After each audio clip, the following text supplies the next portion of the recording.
الحمد لله رب العالمين والصلاة والسلام على سيد الأنبياء والمرسلين وعلى آله وصحبه أجمعين أما بعد أعوذ بالله من الشيطان الرجيم يا أيها الذين آمنوا اتقوا الله وكونوا مع الصادقين اسٹیج پر رونق افروز حضرات علماء اکرام، عزیز طلبہ، مہمانان اعزام، جو باتیں آپ کے سامنے جامعۃ العلوم کے حوالے سے، یہاں کے تعلیمی نظام اور تعلیمی منہج کے حوالے سے آنی چاہیے تھی، میرا خیال یہ ہے کہ وہ باتیں آپ کے سامنے آ چکی ہیں، اور اگر میں وہ باتیں کہوں تو شاید اعادہ ہوگا اور تکرار ہوگا، اسی لیے میں ان باتوں پر جو ہم سے پیشرو حضرات علماء کرام نے آپ کے سامنے کی ہے، عطف کرتے ہوئے آج کے اس پروگرام کے صدر جامعۃ العلوم کے بانی و محتمم حضرت مولانا مفتی احسان صاحب قاسمی کو مبارکباد پیش کرتا ہوں،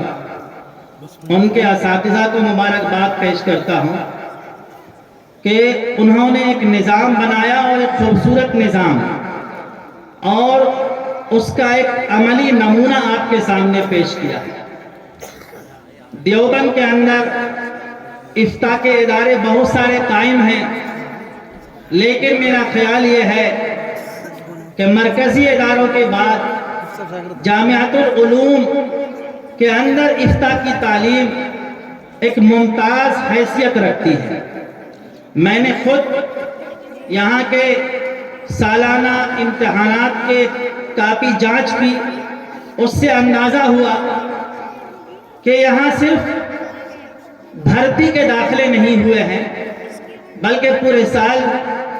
پڑھائی ہوئی ہے، امتحانات کے بعد جانچنے کے بعد ان بچوں کا داخلہ ہوا ہے، اور بہرحال ان کے اندر وہ صلاحیت ہے جن کی بنیاد پر انہیں افتاء کی سند دی جا سکتی ہے۔ لیکن میں اپنے ان افتاء کے طلبہ سے یہ کہنا چاہوں گا کہ ایک دن کے یا ایک سال میں کوئی مفتی نہیں بنتا ہے، اور اگر آپ کو یہ غلط فہمی ہے کہ آپ مفتی ہو گئے ہیں تو میرا خیال یہ ہے کہ آپ کسی غلط فہمی کے شکار ہو گئے۔ ایک دن سے بلکہ ایک سال اور 10 سال میں بھی آپ مفتی نہیں بنتے ہیں۔ آپ کا جو میدان ہے، جس میدان کو آپ نے منتخب کیا ہے، اس میدان پہ آپ کو مسلسل چلنا ہے اور چلتے رہنا ہے،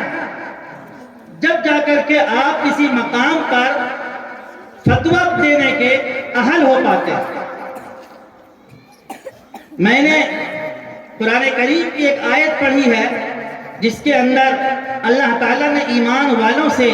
خطاب کیا ہے،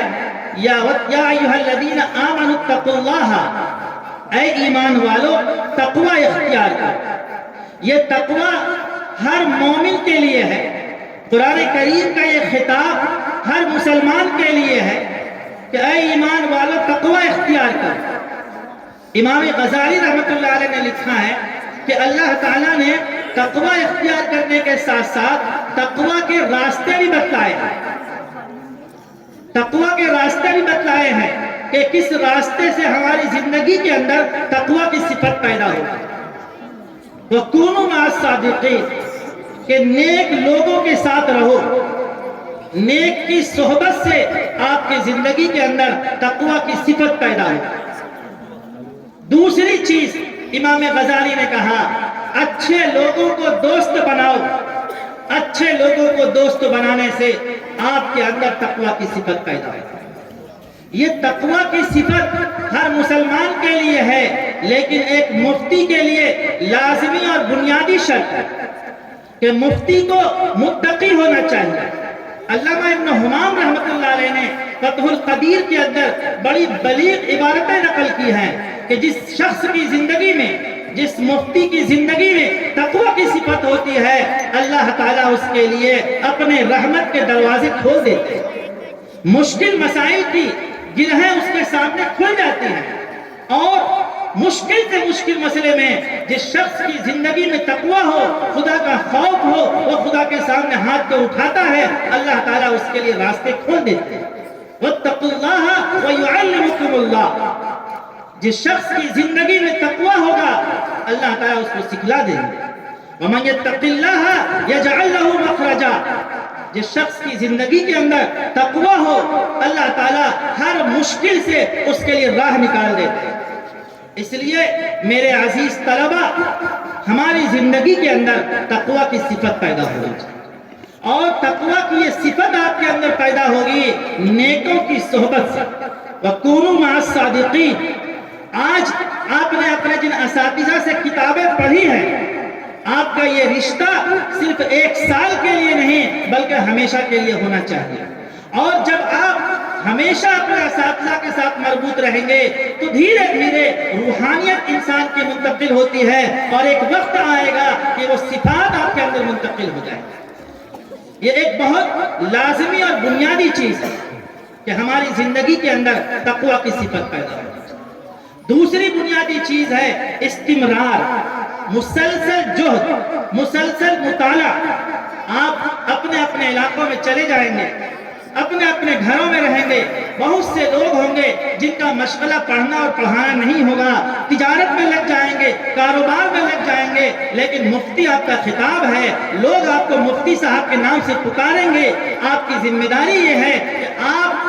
کسی بھی فیلڈ کے اندر ہوں، کسی بھی مرحلے میں ہوں، کتابوں کے مطالعے کو اپنی زندگی کا جز بنائیں۔ اپنے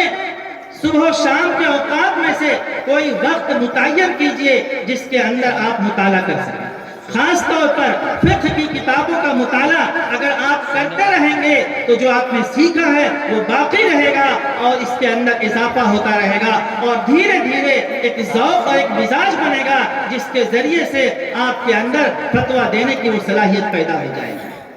آپ پوری سال یہ باتیں سنتے رہتے ہیں، مفتی صاحب کا حکم تھا کہ میں کچھ تاثرات آپ کے سامنے پیش کروں، لیکن میرے پاس تاثرات کے لیے کوئی چیز نہیں تھی، اس لیے میں نے یہ 1-2 باتیں آپ کے سامنے رکھی ہیں۔ میں حضرت مفتی صاحب کا شکریہ ادا کرتا ہوں اور اسی بات پر اپنی بات ختم کرتا ہوں۔ وآخر دعوانا ان الحمدللہ رب العالمین۔ ماشاءاللہ، جزاکم اللہ۔ نہیں تیرا نشیمن قصر سلطانی کے گنبد پر، تو شاہی ہے بسیرا کر پہاڑوں کی چٹانوں میں۔